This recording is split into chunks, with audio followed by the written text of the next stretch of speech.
Hello everyone, welcome to the speed up education. दोस्तों, आप सभी का स्पीड अप एजुकेशन के प्लेटफॉर्म में स्वागत है। सभी दोस्तों का मैं स्वागत करता हूं। काफ़ी दिन बाद हम लोग एक रेगुलर क्लास की सीरीज स्टार्ट कर रहे हैं और कोशिश करेंगे इस सीरीज को ऑलमोस्ट ऑलवेज रेगुलर रखें जब तक इस सीरीज के फाइनल रिजल्ट तक ना पहुंच जाए, जब तक इस वीडियो को कंप्लीट ना कर लें, यानी सीरीज को कंप्लीट ना कर लें, तब तक हम लोग इसे कंटिन्यू कंप्लीट करने की कोशिश करेंगे, राइट। तो दोस्तों, आज जो मैं सीरीज की एक आगाज करने की कोशिश कर रहा हूँ, जो इस एक नया एक स्टार्टअप लेने की कोशिश कर रहा हूँ, और मैं अपने अंदर मतलब इस तरह का एक कॉन्फिडेंस बिल्डअप करूँगा कि मैं इस सीरीज को पूरा कंप्लीट कर पाऊँ टिल जब तक ये पूरी क्वेश्चंस जो आपके 10,500 प्लस क्वेश्चन दिखाई दे रहे हैं, वो सारे क्वेश्चंस का कवरेज मैं आपको इन्हीं वीडियोस के फॉर्मेट में टाइप 1 टाइप 2 है ना, कई सारे वीडियोस के फॉर्मेट में करेंगे। तो सबसे पहले मैं आपको मैथ स्टार्ट कर रहा हूँ, और मैथ में जो चैप्टर हमारा स्टार्ट हो रहा है वो ज्योमेट्री स्टार्ट हो रहा है। मैथ में ज्योमेट्री स्टार्ट हो रहा है, धीमे धीमे परसेंटेज भी स्टार्ट करेंगे, है ना। अर्थमेटिक और एडवांस दोनों को मिक्स लेकर चलूँगा मैं, और टाइप 1 टाइप 2 टाइप 3 से लेकर मैं आपको एक पूरी चीज़ के बारे में बताऊँगा। क्लियर है। तो ज्योमेट्री में मैं स्टार्ट कर रहा हूँ। इसमें करीबन 14-15 टाइप्स हैं के क्वेश्चन। अगर आपके पास एसएससी की किरण की किताब होगी तो उस किरण की बुक में आप देख सकते हो, उसमें कई तरह के टाइप्स दे रखे हैं। टाइप्स का ये मतलब है कि उन्होंने एक टाइप्स में इक्विलैटरल ट्रायंगल को कवर किया, जो पहला टाइप है उन्होंने उसमें इक्विलैटरल ट्रायंगल कवर किया है, फिर ऐसे आइसोसेलेस को कवर किया है, फिर इस तरह से करते करते एक लाइन एंड एंगल्स, है ना, हर एक सेगमेंट को कवर किया गया इस 14-15 टाइप में, जो आपके एसएससी किरण की किताब में दे रखा है। इस बुक को इसलिए सॉल्व करा रहा हूँ क्योंकि ये बुक आपकी बहुत इंपॉर्टेंट है, और आपके एग्जाम पॉइंट ऑफ व्यू से आप किसी भी एग्जाम की बात करें, क्योंकि आपको पता है एसएससी ही कंपटीशन का सबसे बड़ा एग्जाम माना जाता है, और एसएससी की इतने ज़्यादा एग्जाम को कवर करता है। एसएससी सीजीएल का, prelims, mains, CPO, Delhi police SI, CHSL, stenographer, MTS, और ये जीडी और एफसीआई, और रेलवे के क्वेश्चन भी इसी एग्ज़ाम की इसी बुक की किताब से, इसी बुक से, यानी इसी एग्ज़ाम के क्वेश्चंस को रेलवे भी क्वेश्चन उठाता है यहाँ से। मतलब ये बहुत बड़ा डेटा है जो हम लोगों को इसको कवर करना है एसएससी की। तो ये पूरी सीरीज हम लोगों ने स्टार्ट करी, और ये टाइप 1 टाइप 2 में आपको लेकर चलूँगा। सबसे पहले मैं स्टार्ट कर रहा हूँ ज्योमेट्री से। ज्योमेट्री के बाद परसेंटेज भी स्टार्ट करूँगा, दोनों को पैरेलल लेके चलूँगा। अरिथमेटिक और एडवांस दोनों पैरेलल लेके चलूँगा। और ये क्वेश्चंस को सॉल्व करने के अप्रोच ऐसे हुए, क्वेश्चंस के साथ कॉन्सेप्ट को, उसी पर्टिकुलर कॉन्सेप्ट पर, क्वेश्चन पर ही कॉन्सेप्ट को हम डिस्कस करेंगे। तो और दोस्तों, मैं अनअकैडमी में एक प्लस एजुकेटर हूँ। अनअकैडमी में प्लस एजुकेटर जो पेड कैटेगरी का एजुकेटर, तो मैं रेलवे कैटेगरी में आपको पढ़ाता हूँ।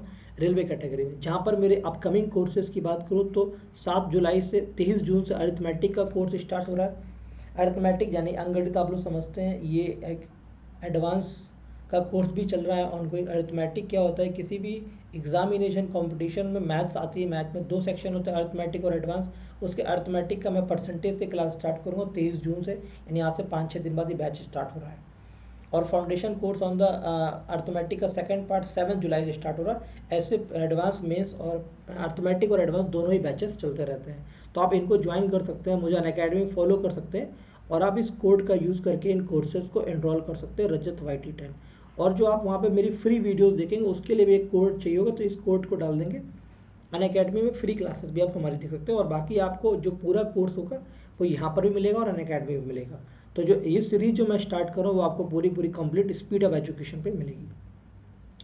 तो दोस्तों, आज की सीरीज को मैं स्टार्ट करता हूँ, और मेरा जो स्टार्ट करने का तरीका मैं आपको फिर से बता रहा हूँ।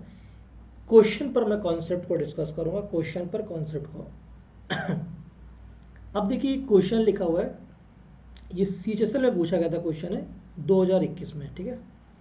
कलर चेंज कर लेता हूँ मैं, आराम से पढ़ेंगे, कोई टेंशन वाली बात नहीं है। तो ये क्वेश्चन कह रहा है, the inradius of an equilateral triangle is of length 3 centimetre, then the length of each its median. सबसे पहले तो मैं आपको इन्फॉर्मेशन दूंगा इक्विलेटरल ट्रायंगल के बारे में। हर एक कॉन्सेप्ट को मैं बहुत डिटेल बताऊंगा आपको, क्योंकि मेरा काम है आपको बहुत ही बेस्ट ऑफ बेस्ट एक्सपीरियंस देना। यहाँ पर ये मैंने एक ट्रायंगल बनाया आपके सामने, ट्रायंगल बनाया, ध्यान से देखिएगा, ट्रायंगल ABC बनाया, और ये एक राइट एंगल ट्रायंगल है, आपको पता है, सॉरी, इक्विलेटरल ट्रायंगल है समबाहु त्रिभुज। समबाहु त्रिभुज एक ऐसा त्रिभुज होता है जिसकी 3 साइड और 3 एंगल बराबर होते हैं। 3 साइड 3 एंगल, तीनों एंगल कितने होते हैं, 60-60 डिग्री के होते हैं। 60-60, तीनों त्रिभुज के 3 कोणों का योग 180 डिग्री होता है, तो ये 60-60 आपके एंगल हो गए। अगर मैं राइट एंगल ट्रायंगल में मेरे दोस्तों यहाँ से एक परपेंडिकुलर ड्रॉ कर दूँ, क्या कर दूँ, एक परपेंडिकुलर ड्रॉ कर दूँ। मैंने एक परपेंडिकुलर ड्रॉ कर दिया, यानी एक लंब डाल दिया, एक लंब डाल दिया 90 डिग्री। क्लियर है मेरे भाई? ध्यान से देखिएगा इस क्वेश्चन को। मेरा क्वेश्चन क्या है, मैं आपको ये बताना चाहता हूँ। सबसे पहले इक्विलैटरल ट्रायंगल के बारे में बता रहा हूँ, ठीक है। तो 3 साइड्स बराबर है, 3 एंगल बराबर 60-60-60 के। तो मैंने एक परपेंडिकुलर ड्रॉ करा मेरे भाई, यहाँ पर परपेंडिकुलर ड्रॉ करा, ये 90 डिग्री का और ये 60 है, तो ये वाला एंगल 30 डिग्री हो गया, ठीक है। ये 90 है तो ये भी 90 मेरे भाई, ये 60 है तो ये भी 90-60, ये 30 डिग्री हो गया। आपको एक चीज़ पता होगी, नहीं पता तो मैं आपको बताता हूँ। किसी भी एंगल में एंगल बाइसेक्टर क्या कहलाता है, यानी किसी भी एंगल को दो बराबर बराबर हिस्सों बांटना। अगर ये एंगल थीटा है और ये एंगल थीटा है, तो इस वाली लाइन को, यानी ये जो लाइन है AD है, ये AD है, यानी कि ये अगर मैं लिख दूँ CD, यानी CAD क्या है, CAD का जो एंगल बाइसेक्टर है वो AB है।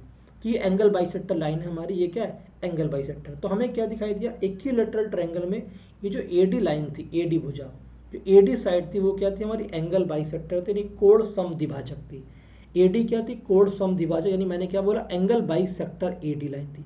और जो मैंने AD को ड्रॉ करा था वो परपेंडिकुलर ड्रॉ किया था। AD क्या था, A वर्टेक्स से अपोजिट साइड BC पर एक लंब डाला था। ये AD क्या था, एक परपेंडिकुलर था, लंब था। तो इस संभाव त्रिभुज में AD क्या है, हमारा लंब भी है, इसी को एल्टीट्यूड भी कह रहे हैं, और यही क्या है, हमारे एक इक्विलैटरल ट्रायंगल की हाइट भी है, यानी जो लंब है वही हाइट है, और यही एक एल्टीट्यूड भी है, एल्टीट्यूड, और यही एक एंगल बाइसेक्टर भी है। एंगल बाइसेक्टर कैसे, 30-30 डिग्री में ये एंगल को डिवाइड कर रहा है, यानी इक्वल एंगल में डिवाइड कर रहा है। तो AD, तो दो चीज़ हमने देखी, AD एंगल बाइसेक्टर भी है और परपेंडिकुलर भी है और हाइट भी और एल्टीट्यूड भी है। वन मोर पॉइंट, अगर मैं यहाँ पर इस कॉन्सेप्ट को कैप्चर करने की कोशिश करूँ, अगर मैं यहाँ पर एंगल त्रिभुज क्या क्या देखूँ, ADB एंगल को देखूँ, त्रिभुज ADC को देखूँ, तो हमें ये दोनों त्रिभुज किस तरह के दिखाई दे रहे हैं। देखिए त्रिभुज ABC को, ADB को देख रहा हूँ और ADC को देख रहा हूँ। ये 90 डिग्री, इधर वाले का ये 90 डिग्री, ये इसका 60 और ये इसका 60, ये इसका 30 और ये 30। किसी भी त्रिभुज के अगर दो कोण बराबर हो जाएं तो वो ट्रायंगल सिमिलर ट्रायंगल कराते हैं, और जब दो कोण बराबर हो जाते हैं तो तीसरा कोण अपने आप बराबर हो जाता है मेरे भाई। तो ये दोनों ट्रायंगल्स क्या है, हमारे सिमिलर ट्रायंगल्स हैं। ये दोनों क्या है, हमारे सिमिलर ट्रायंगल है, दोनों के दोनों सिमिलर ट्रायंगल है। अगर सिमिलर ट्रायंगल दोनों के दोनों है और ये देखो करस्पॉन्डिंग साइड का रेशियो भी बराबर है, करस्पॉन्डिंग साइड का रेशियो में करस्पॉन्डिंग एंगल, देखिए 90 के सामने की साइड A है और 90 के सामने की साइड A है, तो करस्पॉन्डिंग साइड का रेशियो भी इक्वल हो, तो ये दोनों ट्रायंगल हमारे कॉन्ग्रुएंट कहलाते हैं, यानी समवाक्सम कहलाते हैं मेरे भाई। यहाँ तक का पॉइंट भी क्लियर है? तो ये पॉइंट क्लियर है। तो 30 के सामने यानी करस्पॉन्डिंग साइड का रेशियो कितना है, 1:1 है, तो यहाँ पर भी रेशियो 1:1 होगा, यानी A/2 और ये भी A/2 होगा। A/2 का मतलब क्या, ये D क्या हो गया, हमारा मिड पॉइंट हो गया। ये D क्या होगा, मिड पॉइंट हो गया, यानी साइड को दो इक्वल पार्ट में इसने बाइसेक्ट कर दिया, ये मिड पॉइंट हो गया। अब आप जानते हैं किसी भी लाइन से, किसी भी साइड के मिड पॉइंट से अपोजिट वर्टेक्स को मिलाने वाली लाइन को हम लोग मीडियन कहते हैं। किसी भी लाइन के मिड पॉइंट से अपोजिट वर्टेक्स को मिला दे और वो लाइन हमारी माध्यिका कहलाती है। तो AD क्या होगी हमारी, ये माध्यिका भी होगी, मीडियन। AD क्या होगी, मीडियन भी होगी मेरे भाई। अब आप जानते हैं किसी भी मैं आपको दूसरे पेज बताता हूँ एक बात, जब आप कोई लाइन यहाँ पे कोई एक लाइन है उस पर आप परपेंडिकुलर बाइसेक्टर ड्रॉ कर रहे हैं, क्या ड्रॉ कर रहे हैं, परपेंडिकुलर बाइसेक्टर। परपेंडिकुलर बाइसेक्टर क्या होता है, साइड पर लंब भी रहे और साइड को दो इक्वल पार्ट में डिवाइड करे। मैंने क्या कहा, AB साइड पर मैंने एक परपेंडिकुलर ड्रॉ करा, PQ मैंने परपेंडिकुलर ड्रॉ किया, तो वो AB साइड पर लंब भी है, AB साइड परपेंडिकुलर भी और साइड को इक्वल पार्ट में डिवाइड करता है, इसको परपेंडिकुलर बाइसेक्टर कहते हैं। सिर्फ परपेंडिकुलर क्या होता है, वो 90 डिग्री होता है, और परपेंडिकुलर बाइसेक्टर साइड को दो इक्वल पार्ट में डिवाइड भी कर रहा है। तो यहाँ पर आप देख सकते हैं ये 90 डिग्री भी है और साइड को दो इक्वल पार्ट में डिवाइड कर रहा है 1:1 में, तो ये क्या हो गया, हमारा परपेंडिकुलर बाइसेक्टर भी हो गया। तो आपने देखा कि हमारा जो जो इक्विलैटरल ट्रायंगल है उसमें जो AD है, AD माध्यिका भी है हमारी, AD एल्टीट्यूड भी है, हाइट भी है, परपेंडिकुलर भी है, एंगल बाइसेक्टर भी है और परपेंडिकुलर बाइसेक्टर भी है। इतना हमें समझ में आ रहा है, किसमें, आपने इक्विलैटरल ट्रायंगल में समझ में आ रहा है। अगर मेरे दोस्त क्या करूँ, एक और लाइन को यहाँ पर ड्रॉ करूँ, यानी एक और परपेंडिकुलर खींच दूँ, जब मैंने ये परपेंडिकुलर खींचा तो ये यहाँ पर 90 डिग्री है, इस पॉइंट को मैंने ई पॉइंट दिया। अब क्या करा, एक और परपेंडिकुलर ड्रॉ किया मैंने इस वाले वर्टेक्स से अपोजिट साइड ए बी पर मैंने परपेंडिकुलर ड्रॉ कर दिया मेरे भाई। जैसे मैंने परपेंडिकुलर ड्रॉ किया तो ये नापे 90 डिग्री और इसका नाम मैंने दे दिया एफ। तो मेरे भाई देखो, जब परपेंडिकुलर ड्रॉ कर रहा हूँ, जैसे ए डी एंगल बाइसेक्टर है, परपेंडिकुलर है, मीडियन है और एंगल बाइसेक्टर, उसी तरह से मेरे भाई एडी के साथ साथ जो मैंने सी ड्रॉ की है और सी एफ ड्रॉ किया और बी, यानी ए डी बी और सी एफ तीनों के तीनों माध्यिकाएं हैं, तीनों के तीनों परपेंडिकुलर हैं, तीनों के तीनों हाइट्स हैं, एल्टीट्यूड्स हैं, एंगल बाइसेक्टर्स हैं और परपेंडिकुलर बाइसेक्टर हैं। ये साइड को इक्वल पार्ट में डिवाइड कर रही है क्योंकि यहाँ पर कॉन्ग्रुएंट ट्रायंगल बन रहे हैं, समवाक्षम त्रिभुज बन रहे हैं। अब हमें एक बहुत ही इंपॉर्टेंट पॉइंट यहाँ से समझ में आता है, हम ये देखिए इंटरसेक्टिंग पॉइंट है, ये क्या इंटरसेक्टिंग पॉइंट है, तो ये इंटरसेक्टिंग पॉइंट है। ट्रायंगल के अंदर, किसी भी त्रिभुज के अंदर 4 सेंटर होते हैं, किसी भी ट्रायंगल के अंदर 4 सेंटर, ट्रायंगल के 4 सेंटर होते हैं। कौन कौन से सेंटर होते हैं वे बताते हैं। जो पहला सेंटर की मैंने बातचीत कर रहा हूँ वो इन सेंटर होता है। क्या होता है, फर्स्ट जो सेंटर है वो इन सेंटर। इन सेंटर वो सेंटर कहलाता है कि इन सेंटर वो सेंटर कहलाता है जहां पर त्रिभुज के तीनों एंगल बाइसेक्टर आपस में इंटरसेक्ट करते हैं। तो आप इस पॉइंट को ध्यान से देखिए, ये एक एंगल बाइसेक्टर है, ये एक एंगल बाइसेक्टर है, ये एक एंगल बाइसेक्टर है, ये 30 और 30 में बढ़ जाएगा एंगल बाइसेक्टर। तो ये एंगल बाइसेक्टर यहाँ पर मीट कर रहे हैं, तो यही हमारा क्या इन सेंटर है। Incentre always lies inside the triangle, incentre हमेशा ट्रायंगल के अंदर लाई करता है। और जो इन सेंटर होता है उसमें जो एंगल बाइसेक्टर का इंटरसेक्टिंग पॉइंट कहता है उसी को हम इन सेंटर के रूप में जानते हैं मेरे भाई।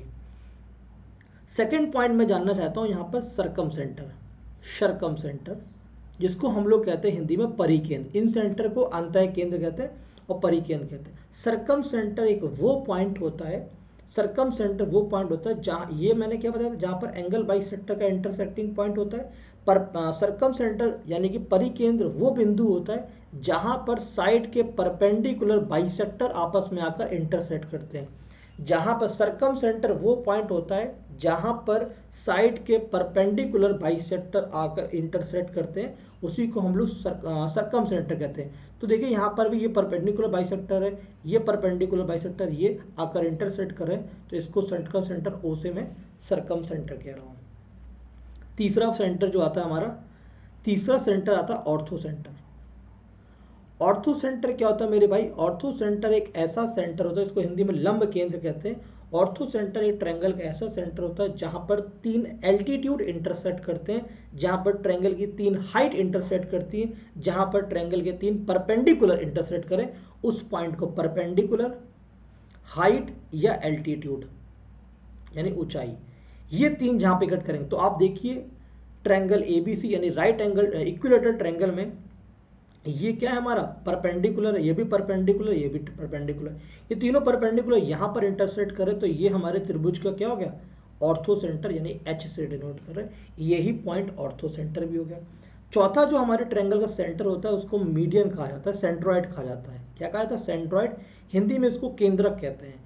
हिंदी में क्या कहते हैं, केंद्रक, सेंट्रॉइड को केंद्रक कहा जाता है। केंद्रक वो पॉइंट होता है, सेंट्रॉइड वो पॉइंट होता है जहां पर ट्रायंगल की तीनों मीडियन आकर इंटरसेक्ट करती हैं, यानी त्रिभुज की 3 माध्यिकाएं जहां पर इंटरसेक्ट करेंगी उस पॉइंट को केंद्रक कहा जाता है। Centroid is a intersecting point of all the 3 medians of the triangles.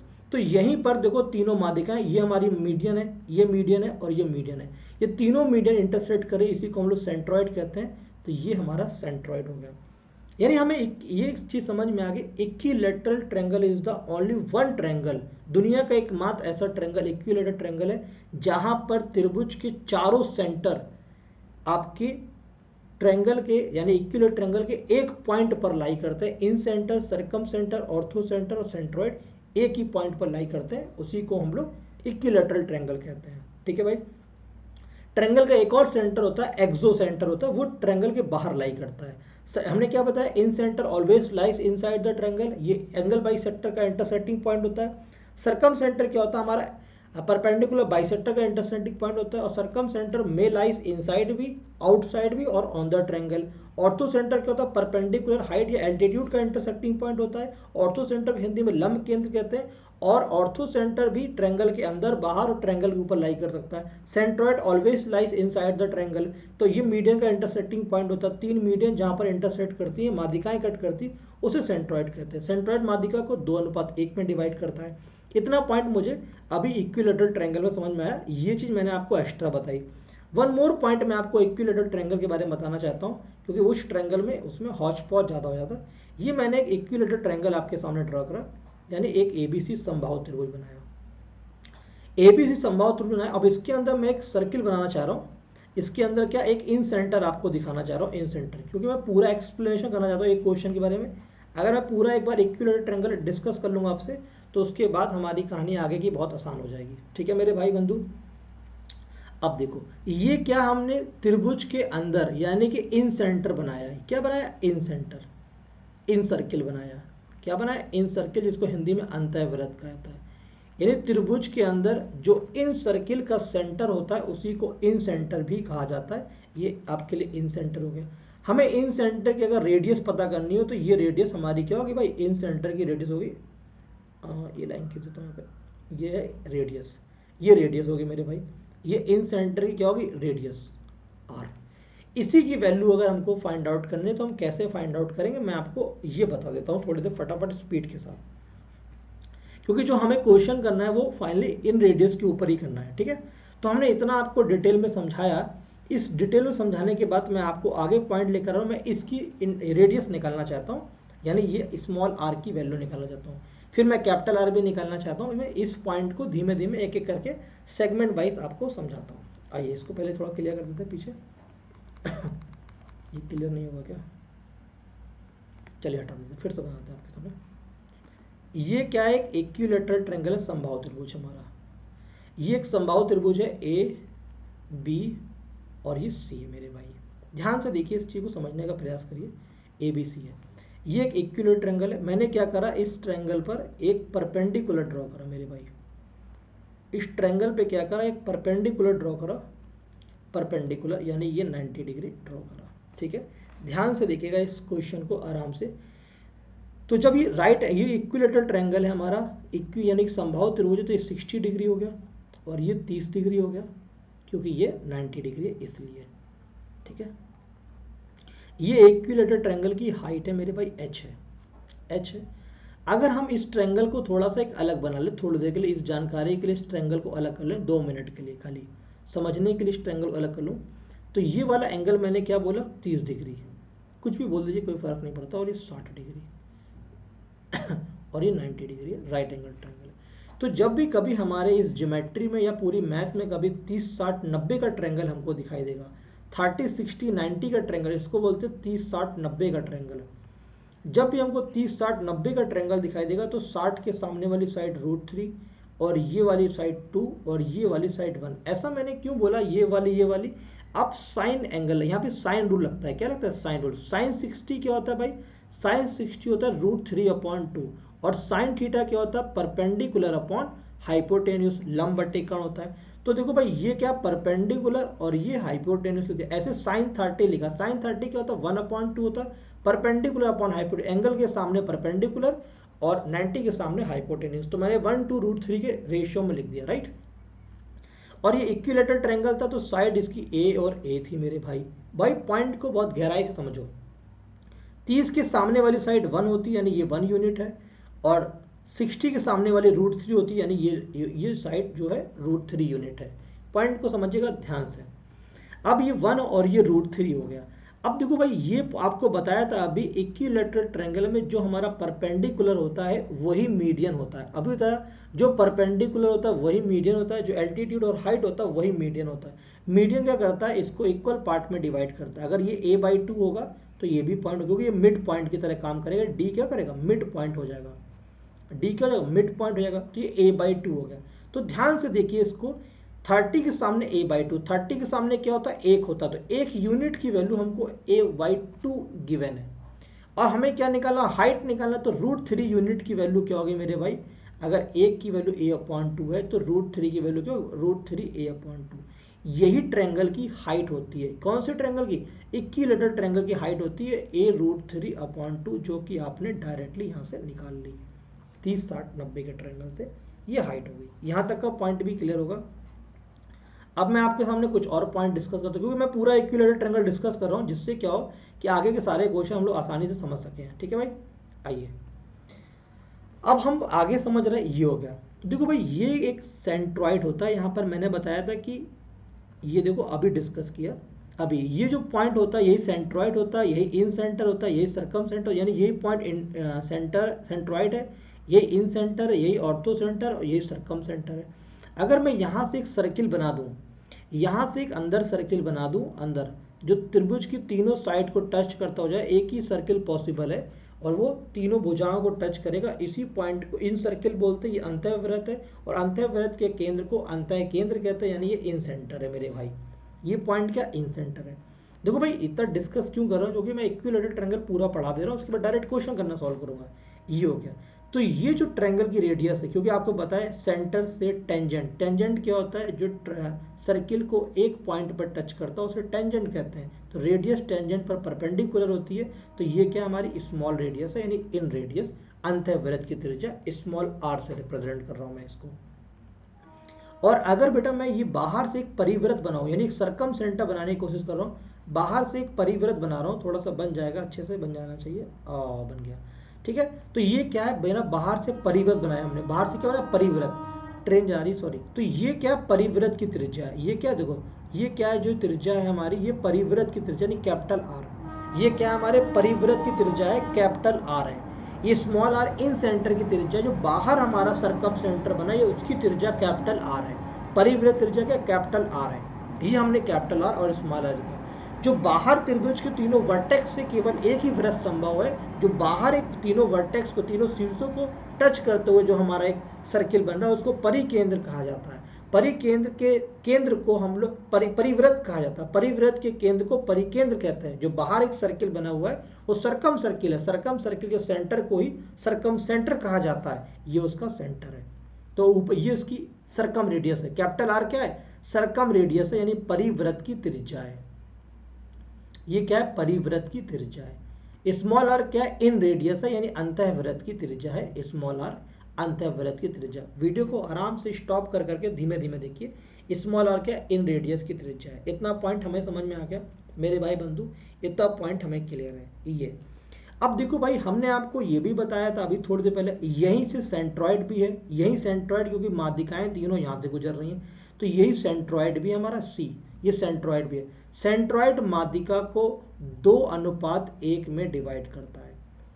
केंद्रक माध्यिका को 2:1 में विभाजित करता है। 2 वाला जो हिस्सा होता है वो वर्टेक्स की साइड से होता है, शीर्ष की तरफ से होता है, और 1 वाला हिस्सा साइड की तरफ से होता है, भुजा की तरफ से। यानी अगर ये 2 यूनिट होगा, AG बराबर 2 यूनिट होगा, तो GD कितना होगा? 1 यूनिट होगा, क्योंकि माध्यिका ने, सेंट्रॉइड ने माध्यिका को 2:1 में बांट दिया है। यानी R जो है सर्कम रेडियस जो हमारा 2 यूनिट है, और इन रेडियस क्या? 1 यूनिट है मेरे भाई। यहाँ तक का पॉइंट भी समझ में आ गया। हर चीज को बहुत ही आराम से समझना है, क्रिस्टली क्लियर वे में। ठीक है, अगर मैं आपको एक नेक्स्ट पेज पर लेके जाऊं, कोई अगर ये लाइन है, लाइन को मैं ऐसे डिवाइड करना चाहता हूं इस तरह से।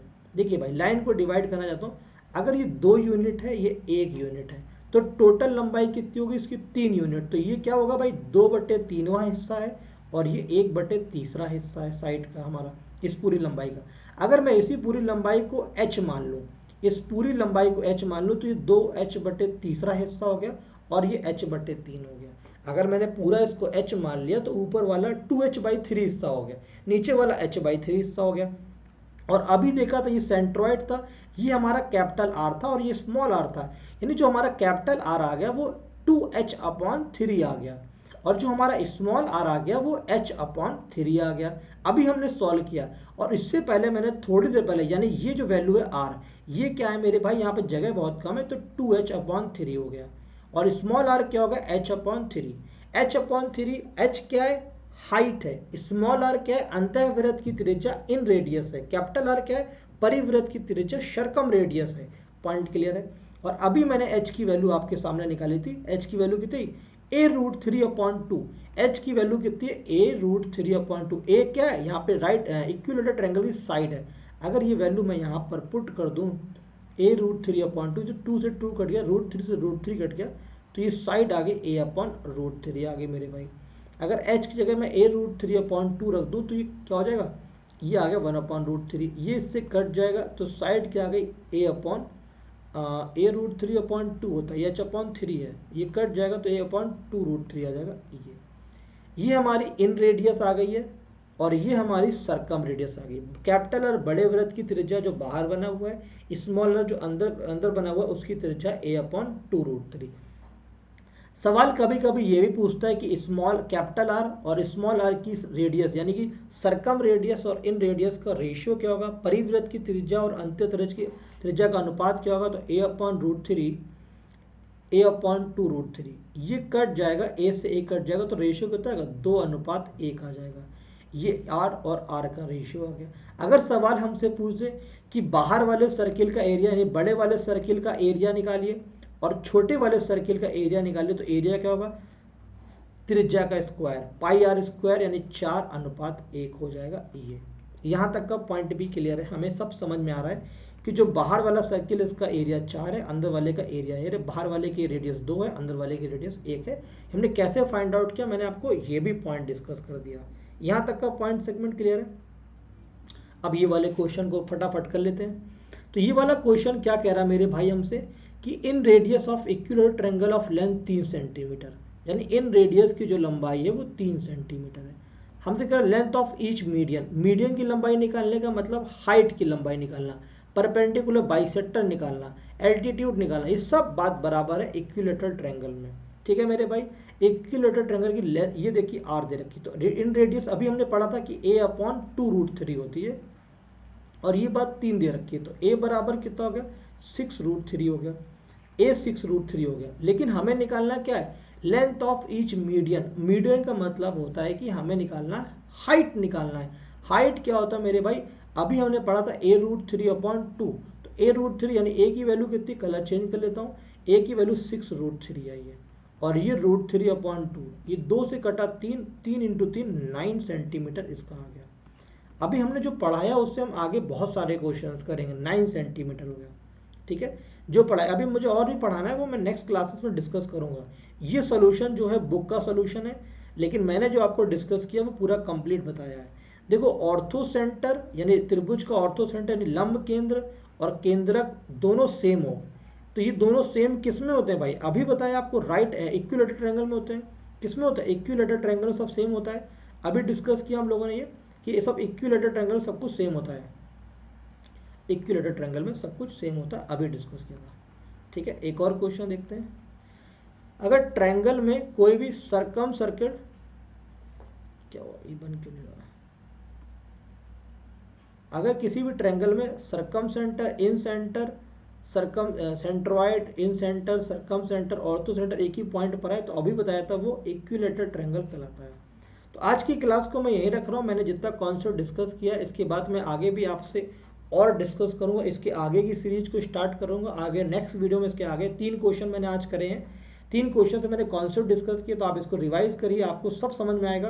पुरानी क्लासेस इंटरकनेक्टेड है आपस में एक दूसरे से, तो आपको सब समझ में आएगा। आज पहली क्लास थी, ये सीरीज स्टार्ट करिए, बाकी की बात मैं कल से स्टार्ट करूंगा नेक्स्ट वीडियोस में। ठीक है, thank you so much all of you, take care. Video like करें, वीडियो अच्छा लगे तो आप अपने अकॉर्डिंगली इसे सपोर्ट करें। Thank you, take care.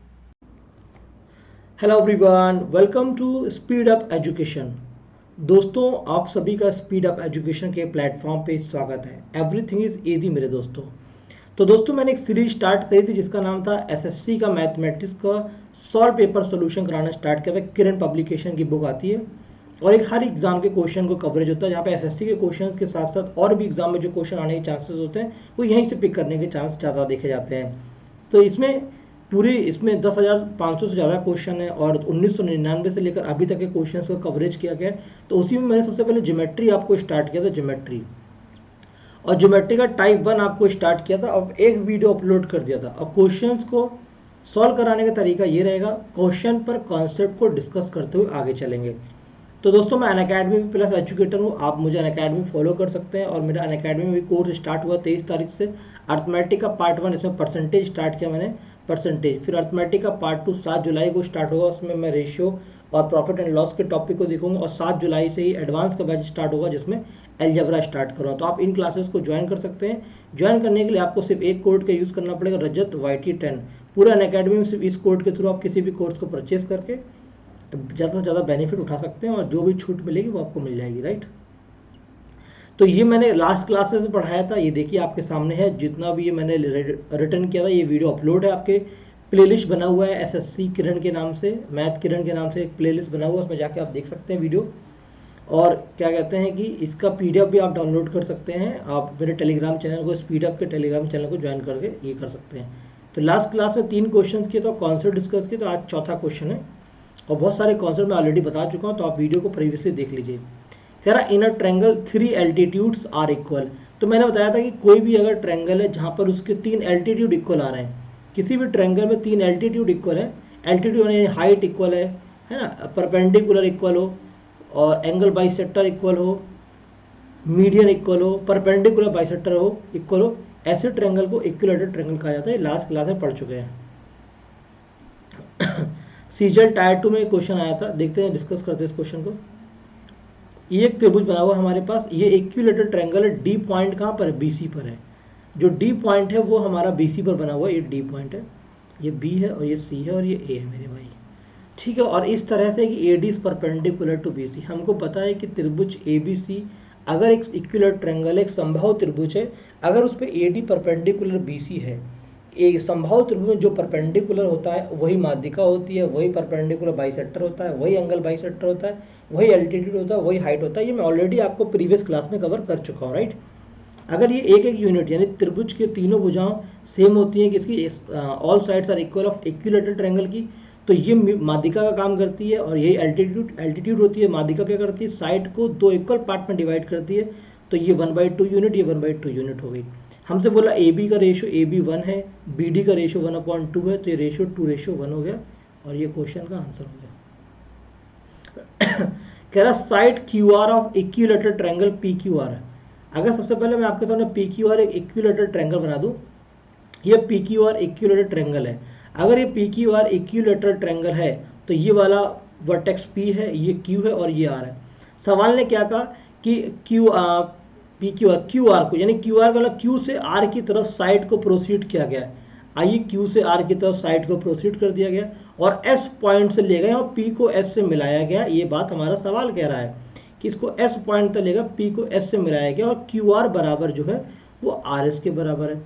अगर ये संभाव त्रिभुज है तो ये 1 यूनिट होगा, ये 1 यूनिट होगा, ये भी 1 यूनिट होगा, यानी बराबर बराबर होगा, A होगा, साइड्स होंगे। अगर ये बराबर है तो ये भी 1 यूनिट हो गया, यानी ये दोनों साइड बराबर है। PR equal to RS side बराबर है, QR इक्वल टू RS हो गया, और ये वाली साइड देखो इसके बराबर आ गई। ठीक है मेरे बंधु, कोई टेंशन वाली बात नहीं है। ये एंगल 60 डिग्री होता है, क्योंकि संभाव त्रिभुज के तीनों कोणों का योग 180 होता है। किसी भी त्रिभुज के 3 कोणों का योग 180 होता है, और इक्विलेटरल ट्रायंगल में यानी संभाव त्रिभुज में हर एक कोण 60 डिग्री के बराबर होते हैं। और आप ये भी जानते हैं एक बात, और बात बहुत प्यारी बात है, आप जो जानते हैं भाई, ये 180 डिग्री के बराबर होता है। एक स्ट्रेट लाइन पर जो कोण बनता है, सीधी रेखा पर जो कोण बनता है, वो 180 बनता है। अगर ये एंगल 60 डिग्री है तो ये बचा हुआ रिमेनिंग एंगल कितना है? ये 60 है, तो ये 180 - 60 हो गया, यानी ये 120 डिग्री का एंगल हो गया। अब क्या प्यारे, अब तो क्वेश्चन खत्म हो चुका है। अगर ये 120 हो गया, इस त्रिभुज को देखो ध्यान से, इतनी ध्यान से मत देखो, प्यार से देखो। अगर ये 120 डिग्री है, और ये P है, ये R है, ये S है, ये दो साइड बराबर, प्यारे जिस त्रिभुज में 2 साइड बराबर हो उसको आइसोसेलेस ट्रायंगल कहते हैं, और सामने वाली साइड के सामने वाले एंगल्स बराबर होते हैं। यानी ये अगर 120 हो गया तो 2 एंगल का सम 60 डिग्री के बराबर होगा, दोनों बराबर बराबर होंगे तो 30 और 30 के बराबर होंगे। प्यारे वो आइसोसेलेस था, आंसर 30 डिग्री। अगला क्वेश्चन प्यारे देखो इधर, अगला question the circum radius of equilateral triangle is 10 centimetre, the measure of in its radius. प्यारे अब आपको एक कॉन्सेप्ट देता हूं मैं, बहुत खतरनाक कॉन्सेप्ट, आपको मजा आ जाएगा कॉन्सेप्ट। लास्ट क्लास में हमने बताया था सब कुछ वही, इसी के हिसाब से कॉन्सेप्ट को डिस्कस करते हैं। इक्विलेटरल ट्रायंगल में कॉन्सेप्ट काम करेगा, साइड जो होती है वो A मान ली हमने, A यूनिट है। संबाहु त्रिभुज की जो हाइट होती है मेरे प्यारे, वो a√3/2 होती है, और जो एरिया होता है प्यारे वो √3/4 a² होता है। ये हम जानते भाई। अब देखिए, अगर हम यहाँ साइड की जगह 2 सेंटीमीटर पुट कर दें, क्योंकि आपको पता है साइड का डायमेंशन सेंटीमीटर और मीटर में होता है, 1 डायमेंशनल होता है। तो 2 सेंटीमीटर पुट करा, जब एक जगह 2 रखेंगे 2 से 2 कट जाएगा, ये √3 आ जाएगा, और यहाँ पे रखेंगे 2 का स्क्वायर 4 हो जाएगा कट के। ये एरिया जो होता है वो सेंटीमीटर स्क्वायर में होता है, और जो हाइट होती है वो 1 डायमेंशन होती है। पॉइंट को कैप्चर करने की कोशिश करिएगा। अब हमने क्या रखा कि साइड को अगर मैं 4 सेंटीमीटर पुट कर दूं तो ये कितना हो जाएगा, 2√3 हो जाएगा। 4 चौको 16/4, 4√3 हो जाएगा। हमें एक बात तुरंत ही दिखाई दी यहाँ पर कि क्या दिखाई दी, देखो बहुत आराम से देखो, जो यहाँ पर 2 का गुना है यानी 2 टाइम्स जो है के, 2 के टाइम्स जो है वही यहाँ पर आ रहा है। मेरे कहने का मतलब क्या है, जो 2 का गुना यहाँ पे अगर 4 की बात करें तो ये 2 का 2 गुना है, और ये 2 गुना यहाँ पर आ गया, और इसी 2 का स्क्वायर यहाँ पर आया है। ठीक है, वन मोर थिंग। तो आपको एक स्टैटिक पॉइंट जो समझना है वो ये है, जब कभी भी किसी भी इक्विलेटरल ट्रायंगल की समबाहु त्रिभुज की साइड 2 सेंटीमीटर होगी तो उसकी हाइट √3 यूनिट होगी, और उसका एरिया √3 यूनिट होगा।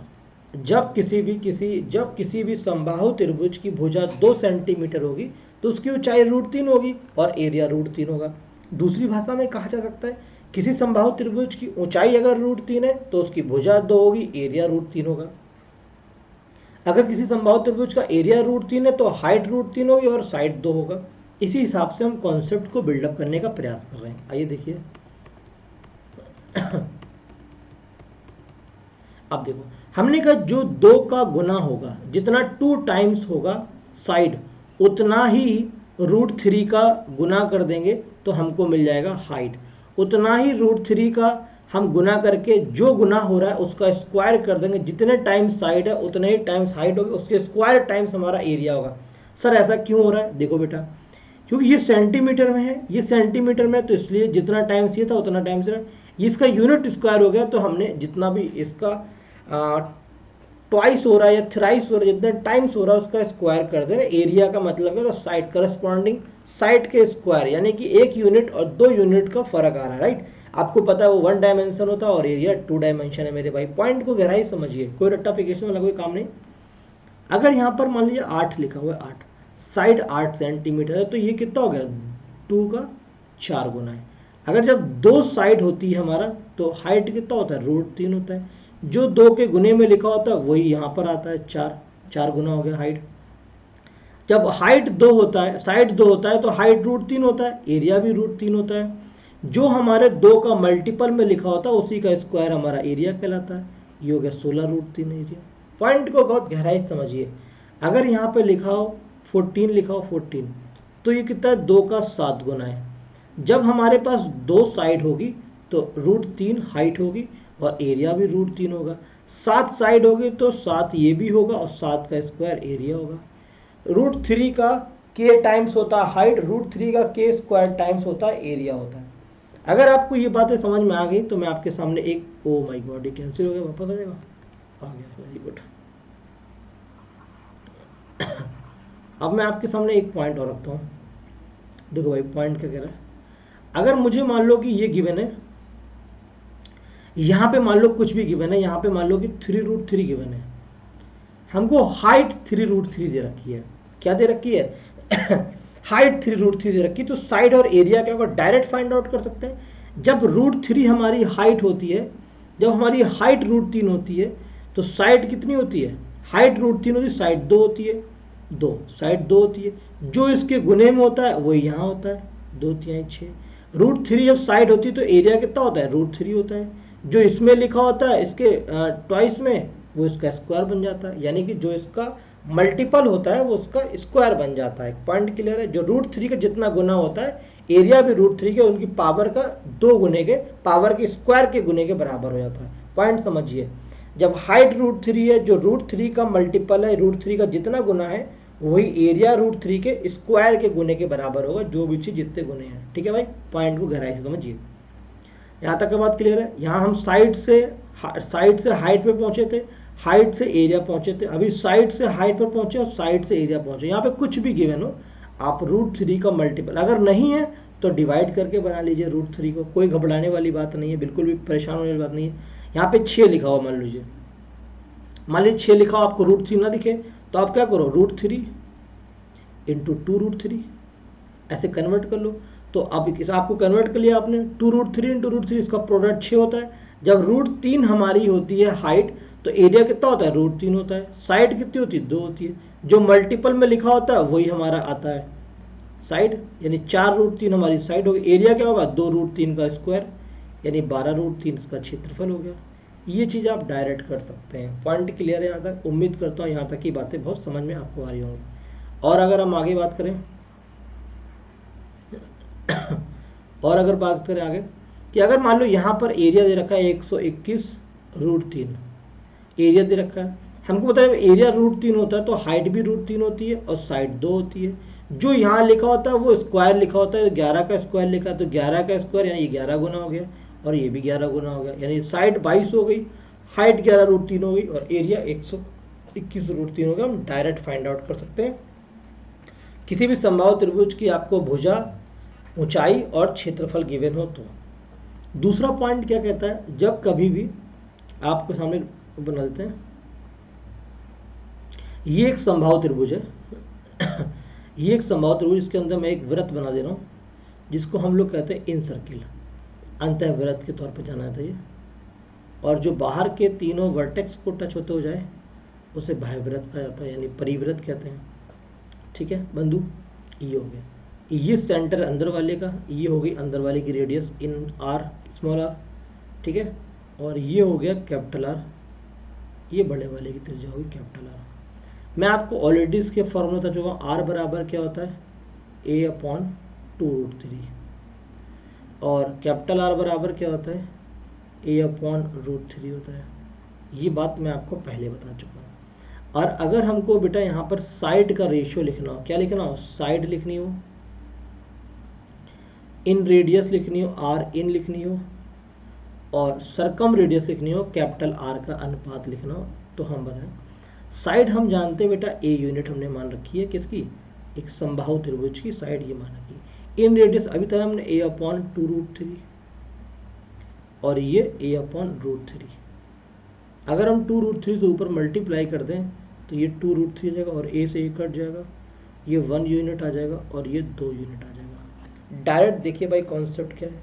अगर आपको किसी भी संभावित त्रिभुज में साइड गिवन है, किसी भी संभावित त्रिभुज में साइड गिवन है, तो आप वहाँ पे साइड को 2√3 के बराबर करके हाइट इन रेडियस निकाल सकते हैं, त्रिज्या, और ये निकाल सकते हैं। अगर आपको इन रेडियस की वैल्यू 10 दे रखी है तो 1 यूनिट की वैल्यू 10 होगी, 2 यूनिट की वैल्यू 20 होगी। डायरेक्ट बता देंगे बाहर वाले वृत्त की त्रिज्या क्या होगी।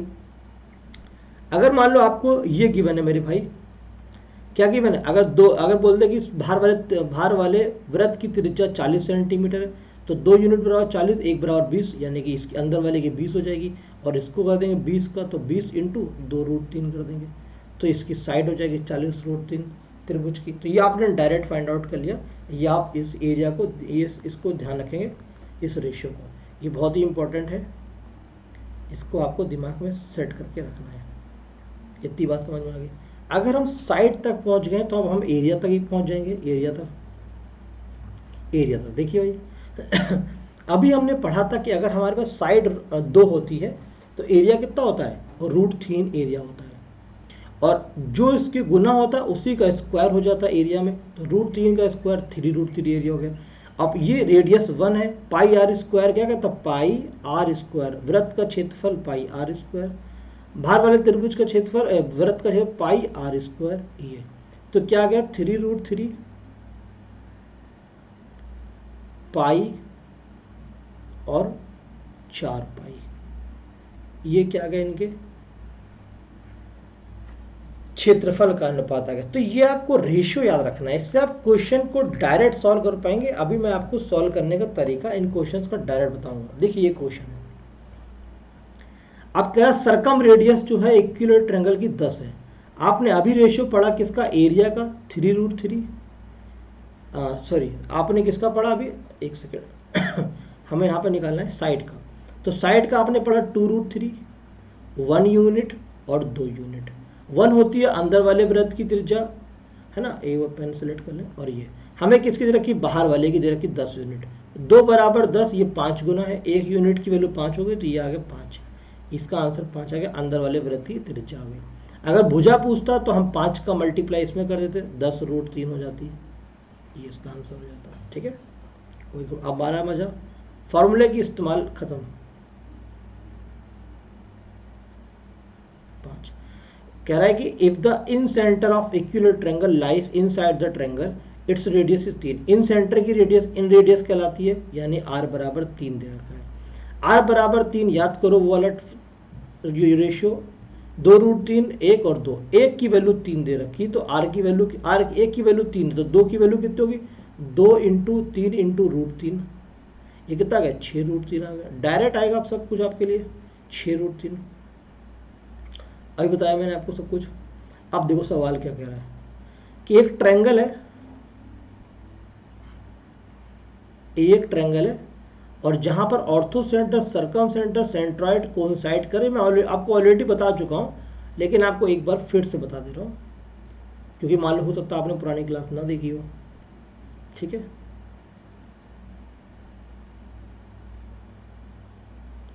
ये क्यों नहीं बोला यार, ठीक है,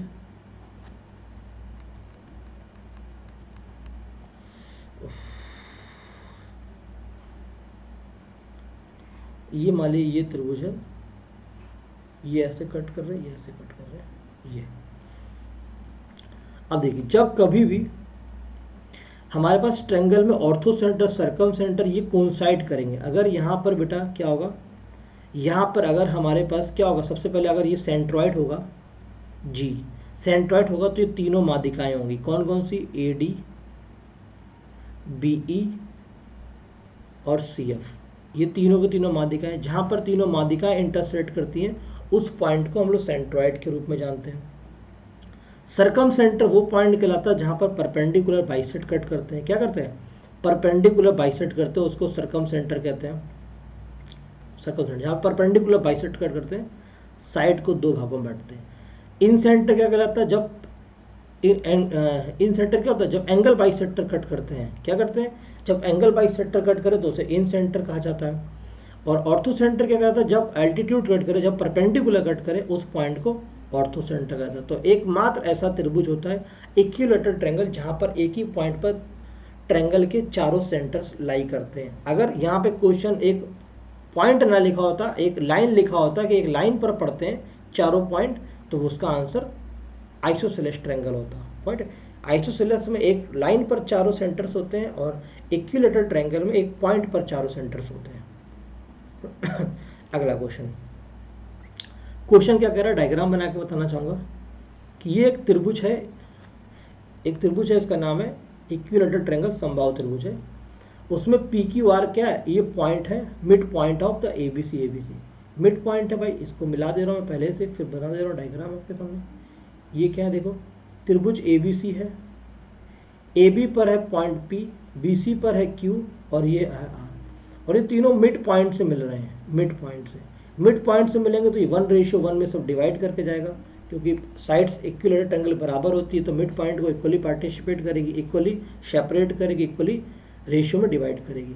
जो PQR ट्रायंगल होगा वो क्या होगा, देखो भाई यहाँ पर क्या लग रहा है, मिड पॉइंट थ्योरम लग रही है। अगर ये साइड 2 होती है तो ये 1 होती है, अगर ये साइड 2 है तो ये साइड उसकी आधी होती है 1, ये साइड 2 है तो ये साइड आधी होती है और पैरेलल भी होती है। मिड पॉइंट थ्योरम कहता है कि अगर दो लाइन आपस में पैरेलल है तो वो उसकी मिड होती है। ठीक है, मिडिल पॉइंट, अगर दो किसी भी त्रिभुज की दो साइड के मिड पॉइंट को मिला दे और वो तीसरी साइड के अगर पैरेलल है तो वो किसी भी त्रिभुज की दो साइड के मिड पॉइंट को मिला दे तो वो तीसरी के पैरेलल बन जाती है और हाफ होती है। ये मिड पॉइंट थ्योरम कहलाता है, राइट। तो ये 1 1 1 तीनों यूनिट आ गए, तो PQR भी क्या हो गया, एक हमारा इक्विलैटरल ट्रायंगल है।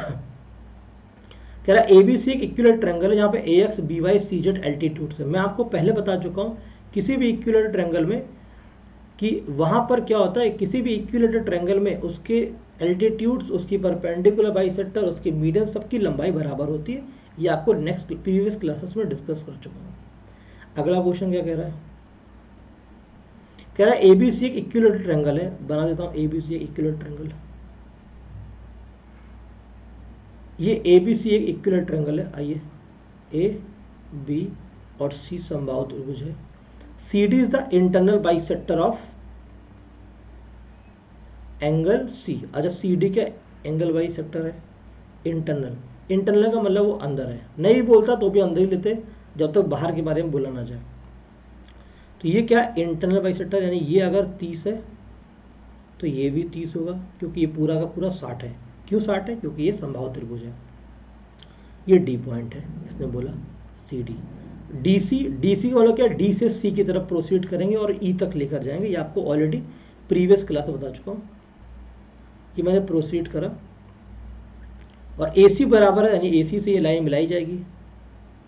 ये एग्जैक्टली सिचुएशन ये बन रही है। तो ये पॉइंट क्या है? ई पॉइंट है। ये ई पॉइंट है और ए सी बराबर, यानी ये ए सी है, ये समबाहु त्रिभुज की साइड है और वो सी के बराबर है। अगर ये साइड ए है तो ये भी ए है। ठीक है, ध्यान से देखो, ये पूरा अगर 30 डिग्री है, ये 30 है, तो ये वाला कितना हो गया? स्ट्रेट लाइन की बात है तो ये 150 डिग्री हो गया। अगर ये 150 डिग्री हो गया तो ये दो साइड बराबर होगी त्रिभुज की। कौन सा त्रिभुज है ये आपका? Isosceles triangle. दो साइड बराबर है तो ये 150 है, बाकी के दो एंगल का सम और अपोजिट होगा, सम बराबर होगा और दोनों के दोनों बराबर होंगे और दोनों आधे आधे होंगे। तो 150 होगा, दोनों बच्चे कितना? 150 अगर ये हो गया तो दोनों 30 बचेंगे। 30 का 15 और 15, तो ये आंसर है 15 डिग्री।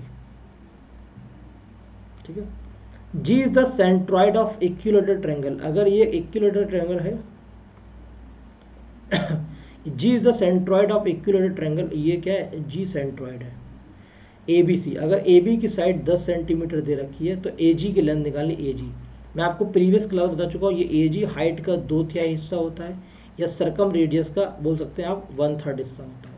क्या बोल सकते हैं? 2h/3 बोलिए, 2h/3 बोलिए, या आप 2h/3 बोलिए, 2h/3 बोलें, 2h/3, और ये h/3 होता है।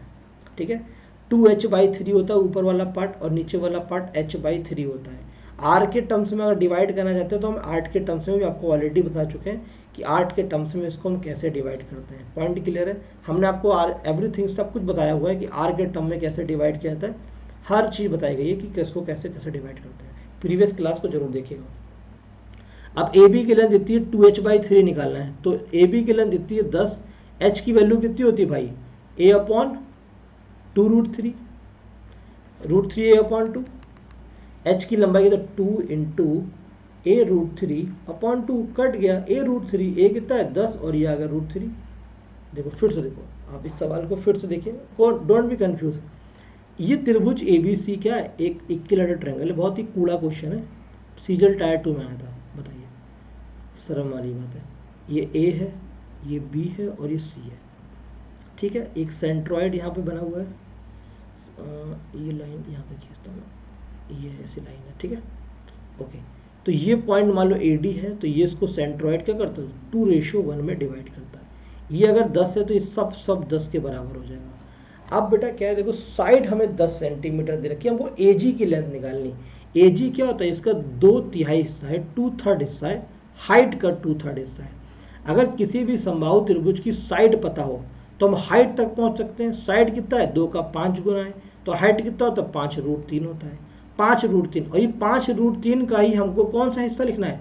2/3 हिस्सा लिखना है। तो √3 से कट गया, 10/√3 आंसर आ गया। यानी 10/√3 आंसर क्या है? 10/√3। √3 का ऊपर नीचे मल्टीप्लाई करेंगे तो 10√3/3 इसका आंसर आ गया। समझ में आया? नहीं आया तो 1 मोर टाइम्स देखिए आप। देखिए, मैंने आपसे ये कहा कि ये साइड 10 सेंटीमीटर है, और एक बात बताई दी, जब भी किसी समबाहु त्रिभुज की साइड 2 हो तो हाइट √3 होती है। यहाँ पे 10 का क्या है? 2 का 5 गुना है, तो हाइट भी कितनी? 5√3 हो गई। यानी ये पूरी AD की लंबाई कितनी है? 5√3 आ गई। अगर AD पूछता तो 5√3। AG क्या होता है? AD का 2/3 होता है, हाइट का 2/3 हिस्सा होता है। देख लो ना भाई, ये 2:1 में बैठ रहा है, ऊपर वाला 2/3 हिस्सा होगा, तो यही 2/3 का 5√3 करना है। ये √3 से √3 कट के 1√3 बच गया, 2 पंचे 10/√3 आ गया। आंसर मैच नहीं कर रहा तो कॉन्जुगेट का मल्टीप्लाई कर दिया तो 10 इंटू √3/3 इसका आंसर आ गया। अगला question, radius of in circle of equilateral triangle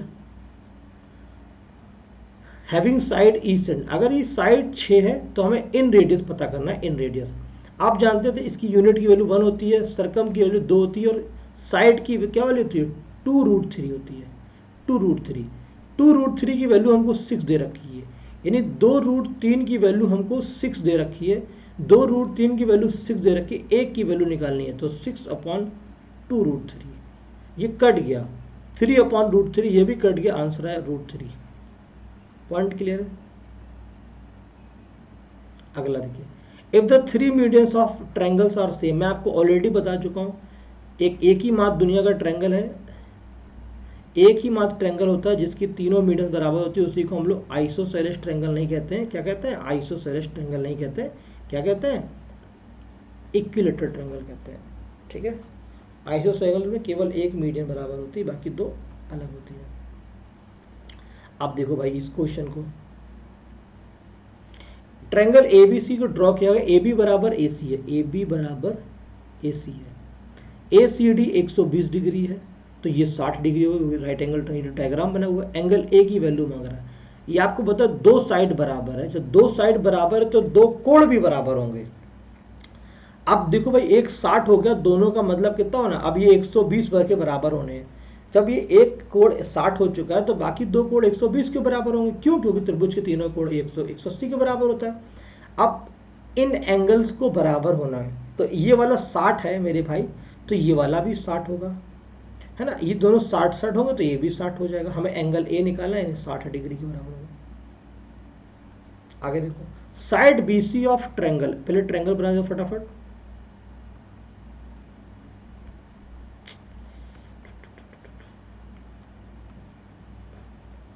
ये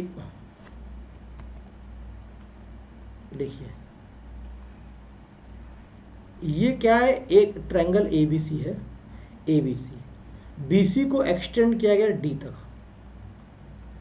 ये ए है, ये बी है और ये सी है, और डी को यहाँ बीसी को एक्सटेंड किया गया डी तक, और ए सी डी की वैल्यू 120 डिग्री है।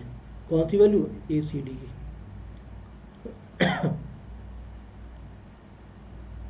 ये वैल्यू 120 है, अगर ये 120 है तो ये 60 होगी, स्ट्रेट लाइन की बात है। ए बी सी जो है, एंगल ए बी सी है, वो half of C A B है।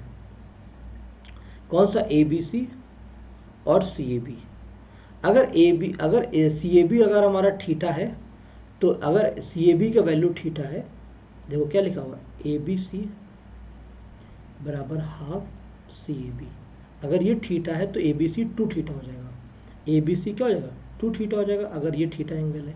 ठीक है, ये एंगल थीटा है तो ये क्या हो जाएगा? 2 थीटा के बराबर हो जाएगा।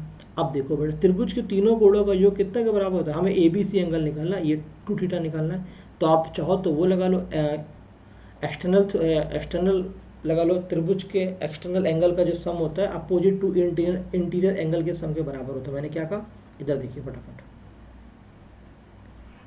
ये एक त्रिभुज बना हुआ है ये, और ये इसका एक्सटीरियर एंगल है। तो जो त्रिभुज का एक्सटीरियर एंगल है, यानी ये अगर एंगल थीटा है और ये थीटा है और ये अगर अल्फा है, तो ये मान लो बीटा है, तो थीटा प्लस बीटा जो होगा वो अल्फा के बराबर होगा। दो इंटीरियर एंगल का सम तीसरे अपोजिट एक्सटीरियर एंगल के बराबर होता है। ठीक है, तो ये थीटा प्लस 2 थीटा यानी कि 3 थीटा बराबर 120, तो थीटा बराबर आ गया 40 डिग्री। ये अगर डायरेक्ट, वरना आप इन तीनों को सम करते 3 थीटा प्लस 60 बराबर 180, 3 थीटा बराबर 120, थीटा बराबर 140, तब भी आ जाता। त्रिभुज के तीनों कोणों के 180 के बराबर होता है। अगला, for an equilateral triangle the ratio of inradius to the exradius, यानी ये आपको बता चुका, रेशियो बताया था भी मैंने आपको।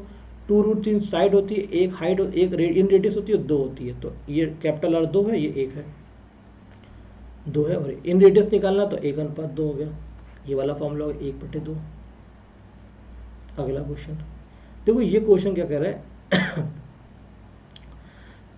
3 angles of the triangle x + 15, ये इतना और ये इतना है, तो कह रहा है ट्रायंगल क्या है। देखो इस क्वेश्चन को सॉल्व करने के 2 तरीके हैं। सबसे पहला तरीका क्या, आप इन तीनों को जोड़ के 180 के बराबर कर दो। जब जोड़ोगे तो x और 2x + 3 और 6x + 5, यानी आपको ये जोड़ना पड़ेगा। इसको जोड़ेंगे 15 6 21 और 30 51, और ये 180 के बराबर करेंगे।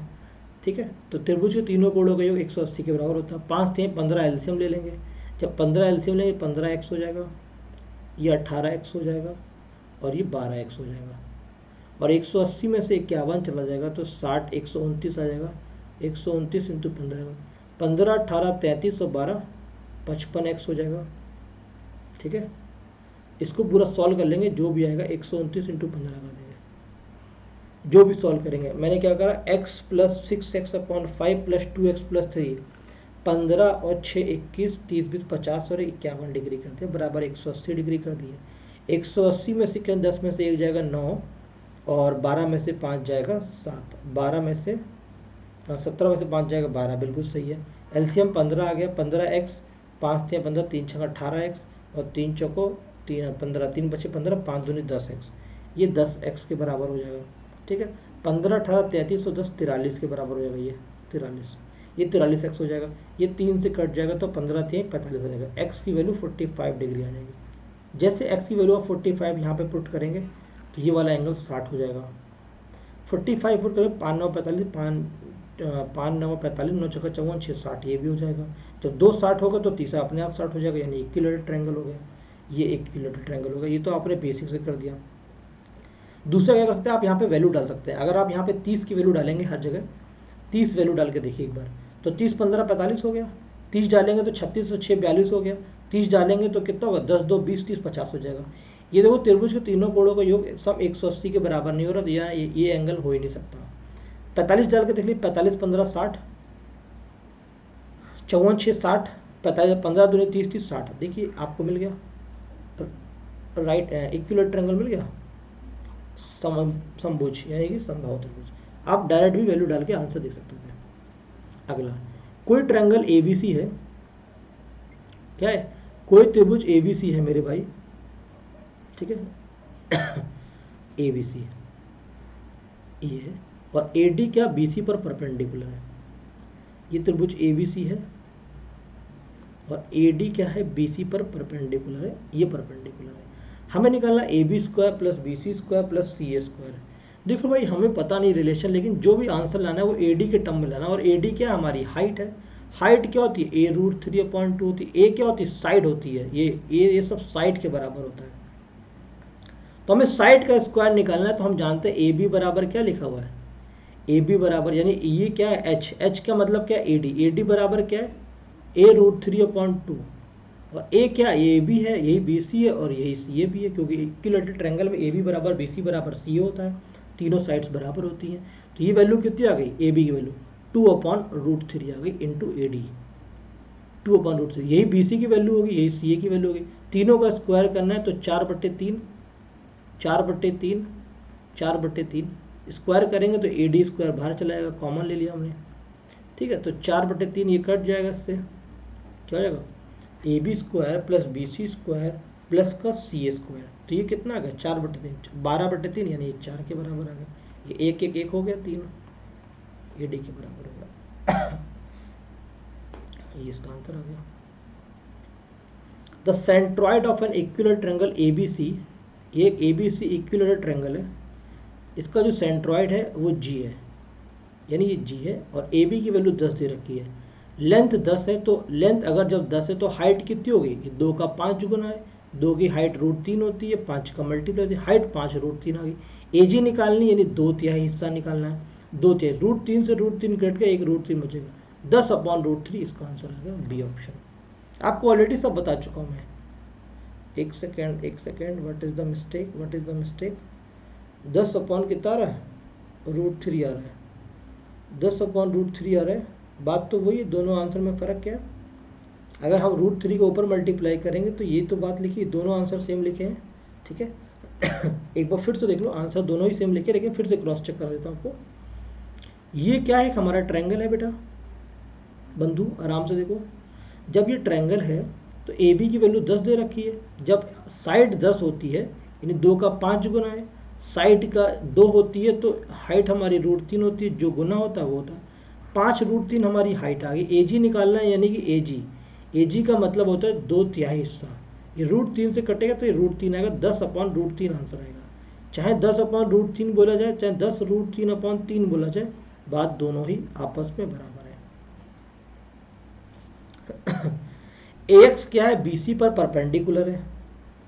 AX क्या है? BC पर परपेंडिकुलर है। आइए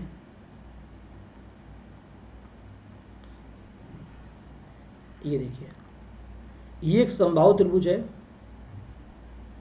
ठीक है। AX is perpendicular on the BC। आइए, AX जो है वो BC पर परपेंडिकुलर है। AX अब कह रहे हैं कि sum of the perpendicular distance of side ABC। यहाँ पे कोई पॉइंट ले लिया गया, हम यहाँ पे कोई पॉइंट ले लेते हैं। यहाँ से जो परपेंडिकुलर डिस्टेंस है वो बिल्कुल बराबर है, ये डिस्टेंस जो है और ये जो डिस्टेंस है परपेंडिकुलर है ना, ये सॉरी ये परपेंडिकुलर डिस्टेंस की बात कर रहा है, ये सब बराबर है। इनको ऐसे मिला देंगे आप,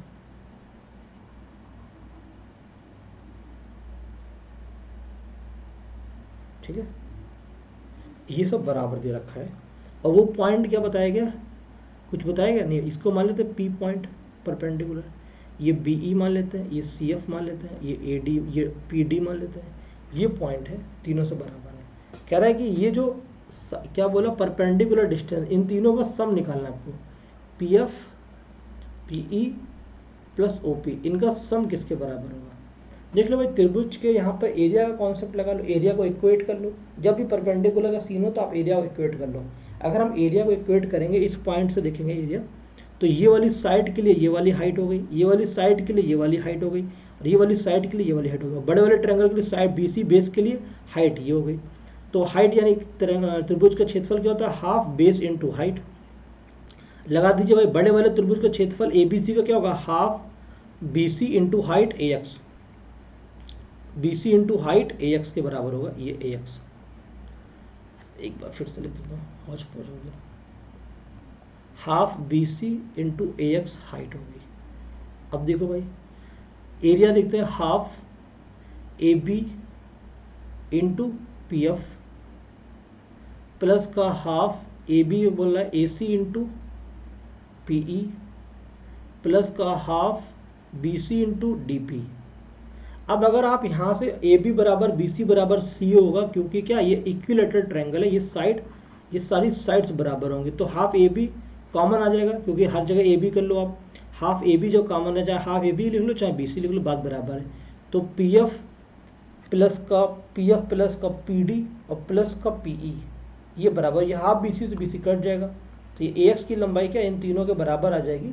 यानी AX की लंबाई क्या, सम का सम जो तीनों का सम होगा परपेंडिकुलर डिस्टेंस का, वो AX के बराबर होगा।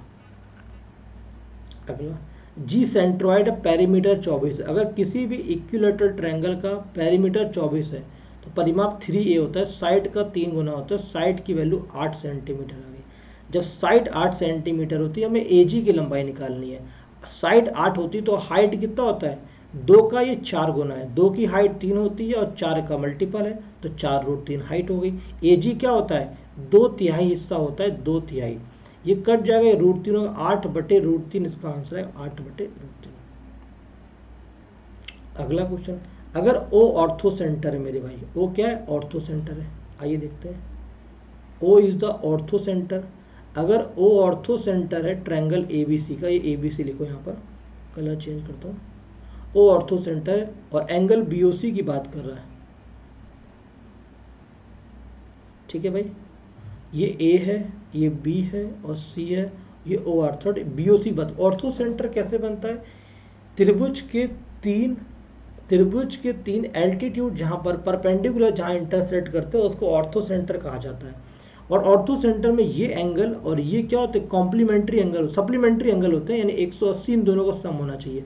अगर ये 110 है तो BOC कितना होगा, अगर 110 BOC है तो ये सम 70 होगा, ये 70 होगा। ये दोनों आपस में क्या होते हैं, सप्लीमेंट्री एंगल होते हैं। ये मैं आपको पढ़ाऊंगा ऑर्थो सेंटर के बारे में जो डिस्कस करूंगा।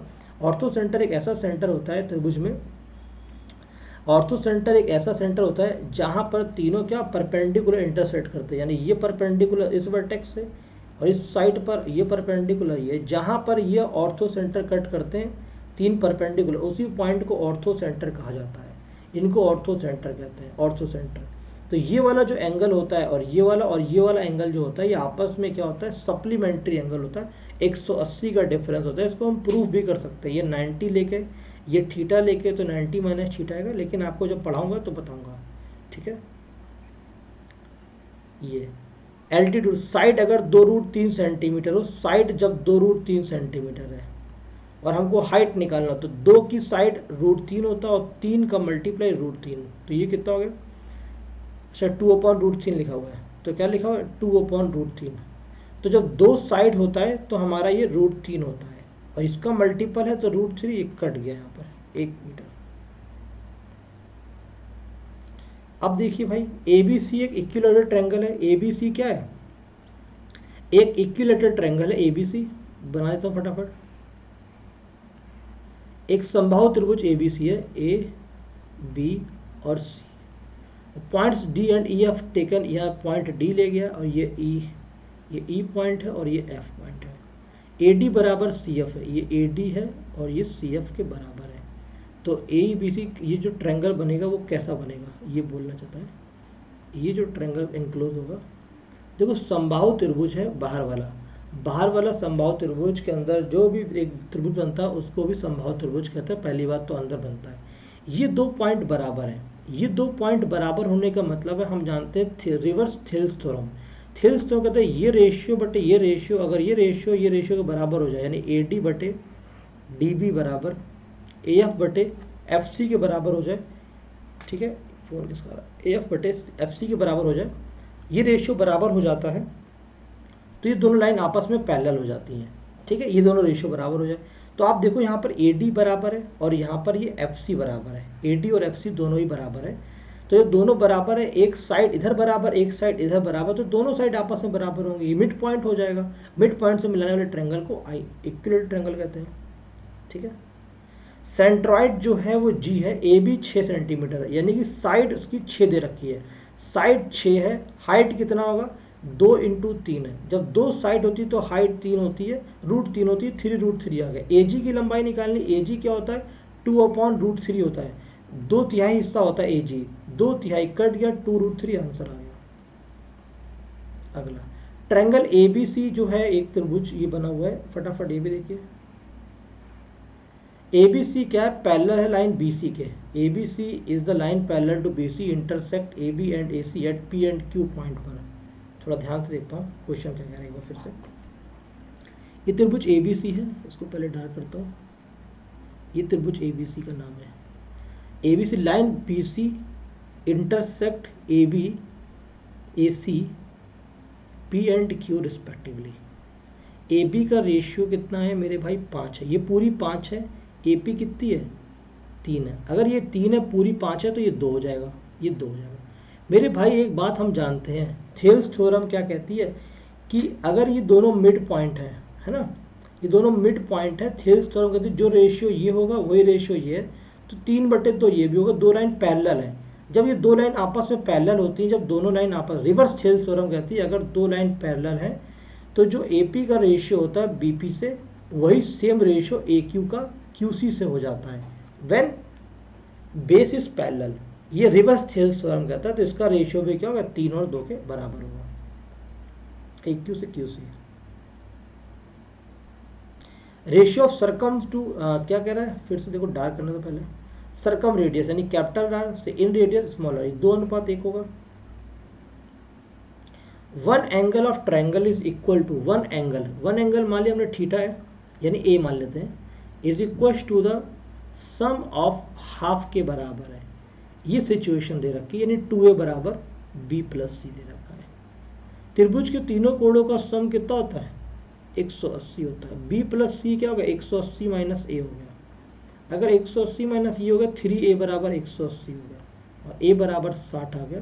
जब A 60 आ गया तो ये 120 बराबर 60 + 60 होगा, तीनों कोण बराबर होंगे, यानी इक्विलैटरल ट्रायंगल कहा जाएगा, ठीक है। ये 60 आ गया तो ठीक है मेरे भाई, कोई दिक्कत वाली बात नहीं है। ठीक है, अगर ये 60 हो गया तो ए की वैल्यू कितनी आ गई, देखो 3 बराबर से ए की वैल्यू 60 डिग्री आ गई। तो एक अगर एक 60 हो गया कि इसका आंसर आ गया। जी सेंट्रॉइड ए बी की वैल्यू 9 सेंटीमीटर देखिए, ए बी 9 मतलब कि साइड जो है इसकी 9 है, 2 का ये 4.5 गुना है 9, 4.5 गुना है 9, क्या है साइड 4.5 गुना है। अगर ये √3 होगा तो ये भी 4.5 गुना होगा, √3 इंटू 4.5 गुना। हमें ए जी निकालना है, 2/3 हिस्सा निकालना है, कट जाएगा ये √3 आ जाएगा, 45 जीरो हटा लो, 2 से 5 ये आ जाएगा 9, 9/√3, 9/√3, √3 के ऊपर नीचे मल्टीप्लाई कट गया तो 3√3 इसका आंसर आ रहा, ये ऑप्शन। सब पढ़ा दिया गया आपको, डिटेल में एक्सप्लेनेशन किया मैंने हर चीज़ का। a² + b² + c² बराबर, क्लास बहुत लेट हो गई क्या आज, पता नहीं चल पा रहा टाइम कितना हो गया, दिखा जाए तो बहुत लेट हो गया, देखते हैं एक बार, कलर चेंज किया जाए। ये साइड दे रखी है, देखो आप चाहो तो a बराबर b बराबर c बराबर 1 पुट करके देख लो। जैसे आप यहाँ पर 1 और 1 पुट करके देखोगे तो 1 + 1 + 1 आ जाएगा, दोनों साइड बराबर हो रही है, और तीनों साइड जब बराबर लेती तो दोनों साइड बराबर, इसका इक्विलेटरल ट्रायंगल है। अगर ये समझ में नहीं आया तो आप यहाँ पर 2 का मल्टीप्लाई कर लो, हर जगह आप यहाँ पर 2 का मल्टीप्लाई कर दो, 2a² प्लस का 2b² प्लस का 2c² बराबर 2ab plus 2bc plus 2c आ गया। अगर देखो ये a² हो गया और ये b² हो गया, यहाँ से a और लिया, ये इधर आ गया माइनस का 2ab, फिर ये ऊपर वाला एक बार a² लिया, फिर c² लिया, ये माइनस का 2c है, प्लस का b² प्लस c² माइनस का 2bc इज इक्वल टू 0। ये a माइनस बी का होल स्क्वायर हो गया, ये a माइनस सी का होल स्क्वायर हो गया, ये b माइनस सी का होल स्क्वायर हो गया, 0। ये 0 तभी बराबर होगा जब a बराबर b होगा, ये तभी बराबर होगा जब a बराबर c होगा, 0 तभी होगा ये तीनों साइड आपस में बराबर होंगे, यानी इक्विलेटरल ट्रायंगल a बराबर b बराबर c होगा। PQR एक इक्विलेटरल ट्रायंगल है, कितने क्वेश्चन है इसमें। PQR क्या है, एक इक्विलेटरल ट्रायंगल है, एक समबाहु त्रिभुज PQR है। MN is parallel to the QR, MN जो है वो QR के पैरेलल है, ये MN, ये QR के, ये P है, पैरेलल है, such that M is on PQ और N is on PR। PN की वैल्यू कितनी दे रखी है, 6 दे रखी है। पहले कह देगा पैरेलल, जब ये पैरेलल होते हैं तो ये साइड का रेशियो और ये साइड करस्पॉन्डिंग साइड का रेशियो सेम होता है, क्योंकि जब ये पैरेलल है तो ये दोनों ट्रायंगल क्या होंगे, सिमिलर ट्रायंगल हो। कैसे होंगे, ये अगर थीटा होगा तो ये वाला एंगल थीटा होगा, क्यों, क्योंकि ये ट्रांसवर्सल लाइन है, ये जो लाइन है ये ट्रांसवर्सल लाइन है, दो पैरेलल लाइन के बीच में ट्रांसवर्सल लाइन खींची गई है, दो पैरेलल लाइन, ये QR और MN के बीच ट्रांसवर्सल लाइन है, दो लाइन को कट कर रही है, तो ये करस्पॉन्डिंग एंगल दोनों सेम होंगे, ये भी करस्पॉन्डिंग एंगल थीटा थीटा दोनों सेम, और ये अल्फा होगा तो ये भी अल्फा हो जाएगा, ठीक। और ये कॉमन एंगल होगा, तो किसी भी त्रिभुज के दो कोण बराबर हो जाए तो उसे सिमिलर कहते हैं, तीसरा अपने आप बराबर हो जाता है। करस्पॉन्डिंग साइड का रेशियो सेम होगा, अगर छोटे वाले ट्रायंगल साइड का रेशियो 6 है तो ये वाला भी 6 रहेगा, क्योंकि ये भी छोटा वाला है 6। पॉइंट क्लियर है। तो ये था आज का क्लास जो हमने कंप्लीट किया। Thank you so much all of you. Class कैसा लगा आप जरूर बताइएगा, ये सीरीज आपको समझ में आ रही कि नहीं आ रही, मेरा एक्सप्लेनेशन समझ में आ रहा है कि नहीं आ रहा, एक्सप्लेनेशन समझ में आ रहा। और अगर आप कोई फीडबैक देना चाहते हैं कि सर एक्सप्लेनेशन में ऐसा किया जाए तो कमेंट बॉक्स पर आंसर को जरूर कमेंट करें कि आपका क्या फीडबैक रहने वाला है, हमें और आगे क्या इंप्रूवमेंट करें। Thank you so much all of you, take care, God bless you.